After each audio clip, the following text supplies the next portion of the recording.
17ই April 2026। আজকের প্রধান চিন্তা।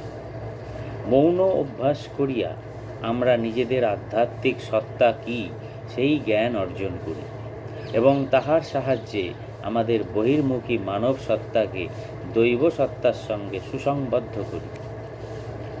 স্তব্ধ হও, এ যেন মৌন অবলম্বনের সুসময়। অন্তর খুঁজিছে তৃপ্তি অন্তরের মাঝে। দুরন্ত মন সতত চঞ্চল, চলিছ কেবল খেলাধুলার আশায়।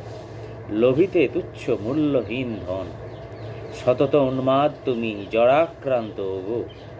ঘুরিছ কেবল সব উত্তেজনা আর সুখের পিছনে। করিবে কি চুরি মোর অন্তরের আনন্দ সত্য ধন?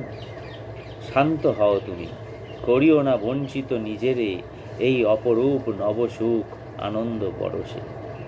উপদেশ: স্তব্ধতা জীবনী শক্তির অভাব নয়, ইহা শূন্যতা নয়, ইহা জীবনী শক্তির সংযম।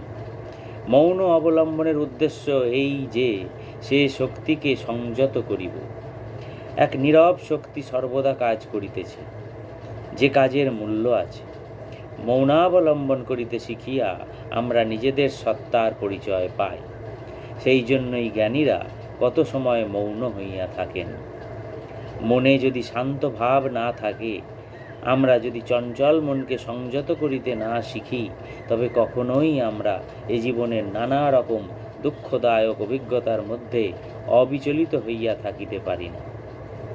প্রার্থনা: হে পরম দেবতা, এই নীরব মুহূর্তে তোমার কাছে প্রার্থনা করি, তোমার স্পর্শদানে আমাকে পুণ্য করো।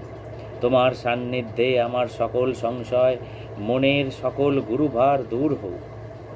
আমি যেন তোমার দিব্য আবির্ভাব ও নিরাপদ শক্তির মধ্যে বিশ্রাম করি। আমার সকল হৃদয়, চিন্তাধারা এবং অনুভূতি যেন মুক্ত হইয়া তোমার দিব্য অনুপ্রেরণা লাভ করে।